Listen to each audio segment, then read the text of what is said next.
नमस्कार, आकाशवाणी से प्रस्तुत है समाचार प्रभात।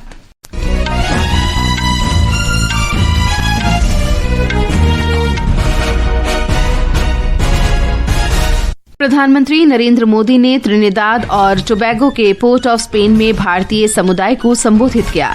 कहा, उनके पूर्वज केवल प्रवासी नहीं थे बल्कि एक शाश्वत सभ्यता के संदेशवाहक थे। टीआरपी बाजार को लोकतांत्रिक और आधुनिक बनाने के लिए सूचना और प्रसारण मंत्रालय ने टेलीविजन रेटिंग एजेंसियों के लिए नियमों में संशोधन का प्रस्ताव रखा। दिल्ली सरकार ने अवधि पार कर चुके वाहनों को ईंधन नहीं देने के फैसले पर रोक लगाने का अनुरोध किया। कहा, ऐसे वाहनों को जब्त नहीं किया जाएगा। छत्तीसगढ़ सरकार विशेष रूप से आदिवासी बहुल सरगुजा और बस्तर क्षेत्रों में 5000 से अधिक मोबाइल टावर लगाएगी। अमेरिकी कांग्रेस ने राष्ट्रपति डोनाल्ड ट्रंप के बिग ब्यूटीफुल बिल को पारित किया और भारतीय शतरंज खिलाड़ी डी गुकेश ने क्रोएशिया में ग्रैंड चेस टूर 2025 के तीसरे चरण में विश्व के शीर्ष खिलाड़ी मैग्नस कार्लसन को हराकर एकल बढ़त हासिल की। समाचार प्रभात के साथ मैं फरहत नाज। प्रधानमंत्री नरेंद्र मोदी ने कहा है कि त्रिनिदाद और टोबैगो में भारतीय समुदाय की यात्रा साहस से भरी है।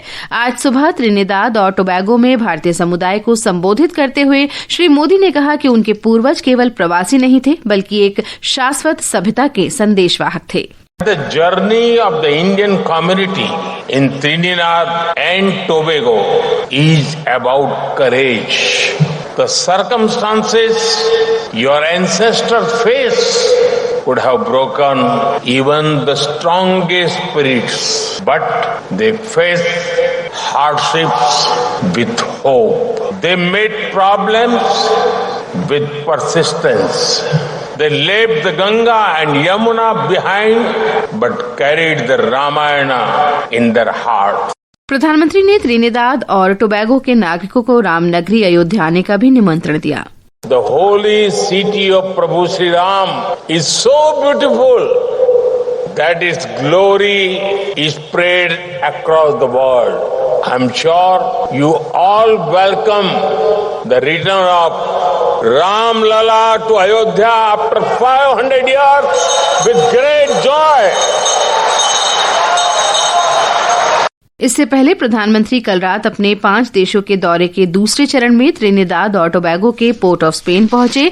हवाई अड्डे पर त्रिनिदाद और टोबैगो की प्रधानमंत्री कमला प्रसाद बिसेसन ने अपने मंत्रिमंडल के सदस्यों के साथ श्री मोदी का स्वागत किया। सोशल मीडिया पोस्ट में श्री मोदी ने पोर्ट ऑफ स्पेन में अविस्मरणीय स्वागत के लिए स्थानीय भारतीय समुदाय के प्रति आभार व्यक्त किया। और अब अधिक जानकारी के लिए चलते हैं पोर्ट ऑफ स्पेन में मौजूद हमारी संवाददाता साक्षी सिंह के पास। साक्षी, पोर्ट ऑफ स्पेन में प्रधानमंत्री नरेंद्र मोदी का भारतीय समुदाय को संबोधन काफी उत्साहजनक देखा गया, तो किन महत्वपूर्ण बातों पर वहां पर उन्होंने प्रकाश डाला? एक बहुत महत्वपूर्ण बात जब हमें संबोधन की करते हैं तो वो ये है, संबोधन से पहले जब प्रधानमंत्री त्रिनिदाद टोबैगो की प्रधानमंत्री कमला प्रसाद बिसेसन ने हमारे भारत के प्रधानमंत्री जी नरेंद्र मोदी जी को यहाँ का सर्वोच्च सम्मान जो होता है order of Republic of Trinidad and Tobago से सम्मानित किया, उसकी घोषणा करी।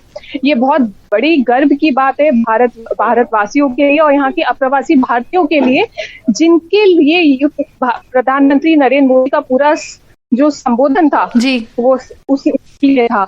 उन्होंने बार बार इस बात पे जोर डाला कि यहाँ के जो अप्रवासी भारतीय हैं वो राष्ट्रदूत हैं, तो भारत की यहाँ की जो वैल्यूज होती हैं, यहाँ का जो कल्चर है उसको अलग अलग जगह पहुंचा रहे हैं। और इसी के सम्मान में उन्होंने जो ओसीआई की घोषणा करी वो यहाँ के लोगों ने बहुत ही उसको बहुत प्रोत्साहित हुए हैं। उन्होंने ये घोषणा करी कि जो यहाँ पे गिरमिटिया समाज की छठी जनरेशन है उनको भी ओसीआई कार्ड दिया जाएगा। जी साक्षी, और प्रधानमंत्री का जो दूसरा चरण है वो अर्जेंटीना जाना होगा, तो वहां पर आपको क्या लगता है कि इन महत्वपूर्ण मुद्दों पर बातचीत हो सकती है? देखिए, अर्जेंटीना या फिर आप बात करें त्रिनिदाद टोबैगो, अर्जेंटीना, ये जो सारे देश हैं, जब हम भारत का इनके संबंध में बात करते हैं तो ये ग्लोबल साउथ में जो भारत का प्रतिनिधित्व ग्लोबल साउथ का प्रतिनिधित्व करना है, भारत को उसको जो भारत का एक रोल है इन लोगों का प्रतिनिधित्व करना, वो बहुत इम्पोर्टेंट हो जाता है। यहाँ पे इन दोनों देशों में हम रिन्यूएबल एनर्जी ट्रेड हो गया और रेल अर्थ मेटल्स होते हैं, इनकी जो ये विशेषता ये है बिंदु जिन पे वार्ता या द्विपक्षीय वार्ता होने की उम्मीद करी जाती है।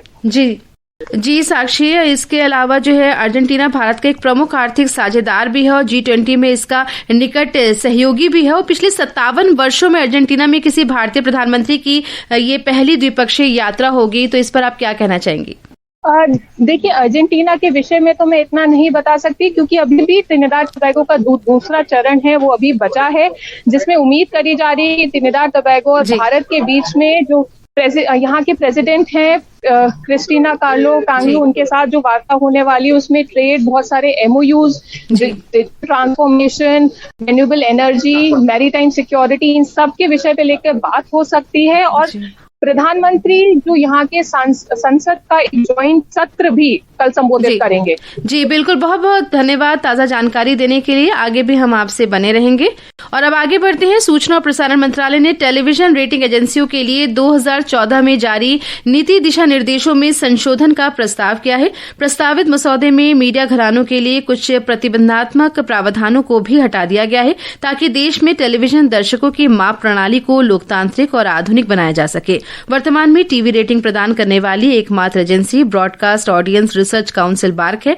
प्रस्तावित संशोधनों का उद्देश्य टीवी रेटिंग के क्षेत्र में कई एजेंसियों के माध्यम से स्वस्थ प्रतिस्पर्धा को बढ़ावा देना है।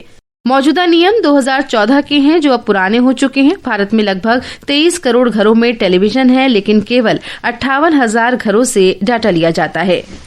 दिल्ली सरकार ने वायु गुणवत्ता प्रबंधन आयोग से आयु पूरी कर चुके वाहनों को ईंधन नहीं देने के फैसले पर रोक लगाने का अनुरोध किया है। दिल्ली के पर्यावरण मंत्री मनजिंदर सिंह सिरसा ने इस संबंध में आयोग को पत्र लिखा है। उन्होंने कहा है कि दिल्ली सरकार राष्ट्रीय राजधानी के पर्यावरण को स्वच्छ करेगी और यहां के वाहनों को जब्त नहीं होने देगी। श्री सिरसा ने कहा कि दिल्ली सरकार ने आयोग को अवगत कराया है कि जो स्वचालित नंबर प्लेट पहचान कैमरे लगाए गए हैं वो एक मजबूत प्रणाली नहीं है और उनके साथ अभी भी कई चुनौतियां हैं।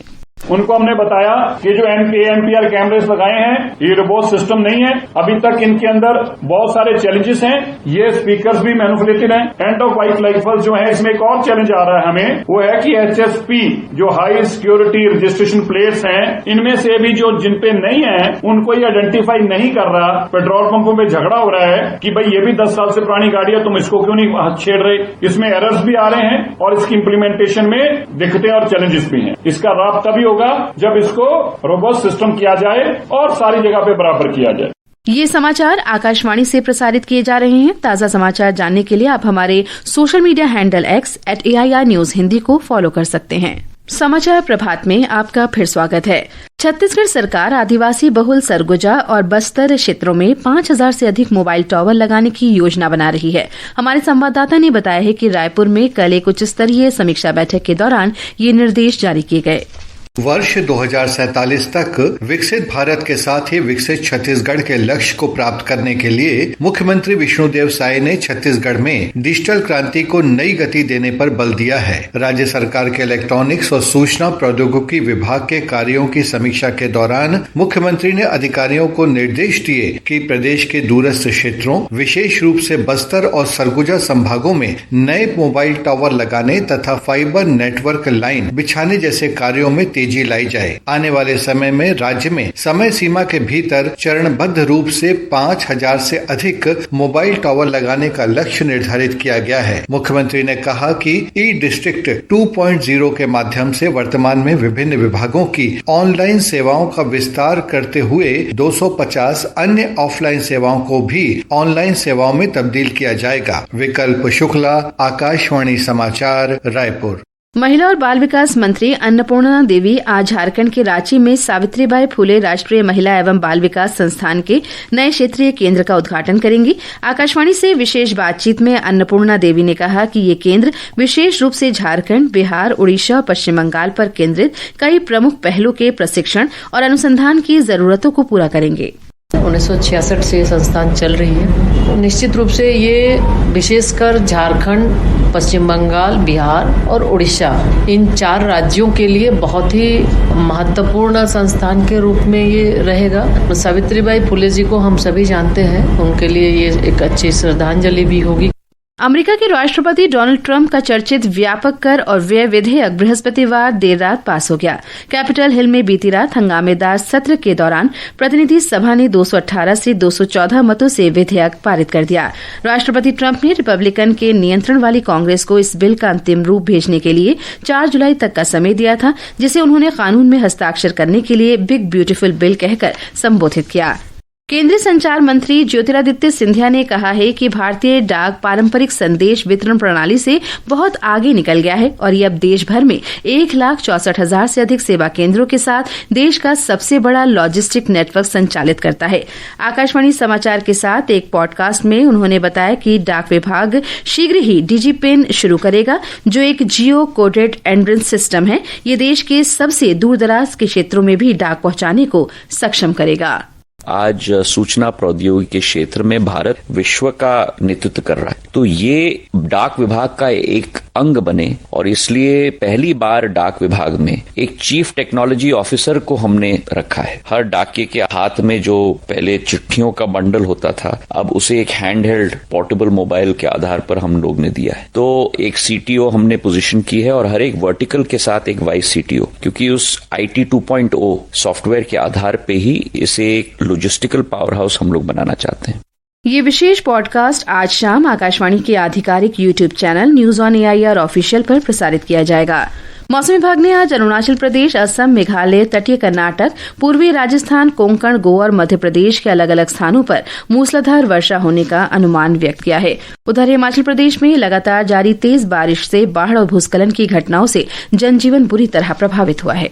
हिमाचल प्रदेश में बीते 24 घंटों में जिला सिरमौर के पच्छाद में सर्वाधिक 133 मिलीमीटर वर्षा रिकॉर्ड की गई है। इसके अलावा जिला हमीरपुर के बड़सर में 92 मिलीमीटर, राजधानी शिमला के जुब्बड़हट्टी में 59, जबकि जिला ऊना में 55 मिलीमीटर बारिश दर्ज की गई है। इस बीच प्रदेश में 246 सड़कों पर यातायात बंद है, जबकि 404 ट्रांसफार्मर और 784 पेयजल योजनाएं भी बाधित हैं, जिससे लोगों को बिजली और पानी के संकट का भी सामना करना पड़ रहा है। प्रदेश में वर्षा जनित घटनाओं में अब तक कुल 69 लोगों की मृत्यु हुई है, 110 लोग घायल हुए हैं, जबकि 37 लोग अभी भी लापता हैं। रितेश कपूर, आकाशवाणी समाचार, शिमला।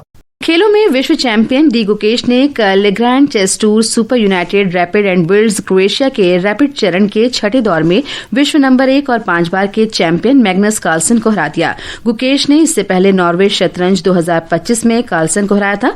लगातार 5वीं जीत के साथ ग्रैंड मास्टर गुकेश टूर्नामेंट में 10 अंक हासिल कर एकल बढ़त बना चुके हैं।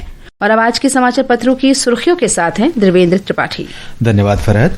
शुभमन गिल के इंग्लैंड में टेस्ट मैच में दोहरा शतक लगाने की खबर आज सभी अखबारों ने पहले पृष्ठ पर प्रकाशित की है। राष्ट्रीय सहारा लिखता है, शुभमन गिल ने लगाई डबल सेंचुरी। नवभारत टाइम्स के शब्द हैं, पहले भारतीय कप्तान बने गिल। दैनिक ट्रिब्यून की सुर्खी है, दूसरे टेस्ट की शुभ शुरुआत, गिल का दोहरा शतक। हथियारों की खरीद को मंजूरी, सुखोई को अपग्रेड करने के लिए करार होगा, हिंदुस्तान की सुर्खी है। पत्र लिखता है, भारतीय वायुसेना को मिलेगी मजबूती।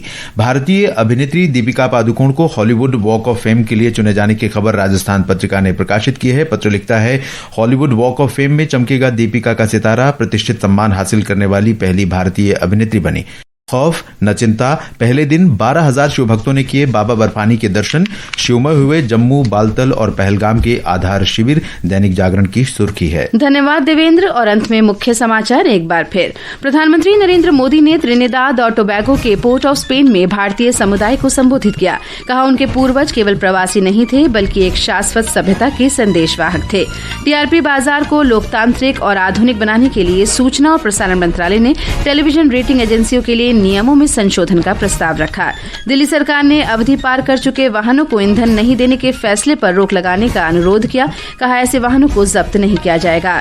छत्तीसगढ़ सरकार विशेष रूप से आदिवासी बहुल सरगुजा और बस्तर क्षेत्रों में 5,000 से अधिक मोबाइल टावर लगाएगी। और अमेरिकी कांग्रेस ने राष्ट्रपति डोनाल्ड ट्रंप के बिग ब्यूटीफुल बिल को पारित किया। इसके साथ ही समाचार प्रभात का ये अंक समाप्त हुआ। नमस्कार।